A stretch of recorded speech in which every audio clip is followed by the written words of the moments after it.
normativ mantiqiy operatorlar ishlatgan holda misolni ko'rib chiqib, xo'p, misol birinchi chiqaryapti.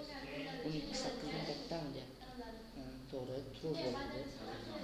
Keyingisi 5-5 ga tengmi deyapti. Teng emasmi deyapti. Bu ham true bo'ladi. Keyingisi 9-14 dan kattami yoki tengmi? Aslida false bo'ladi. Lekin not bo'lgani uchun bu ham true bo'ladi. Keyingisi 7-7 ga tengmi? Bu ham true bo'ladi. Keyingisi 1-3 dan kattami? False bo'ladi. Keyingisi 20-19 dan kattami katta yoki tengmi deyapti. To'g'ri, desa 20-19 dan katta. Uchinchi ekranga konsolga true chiqishi kerak.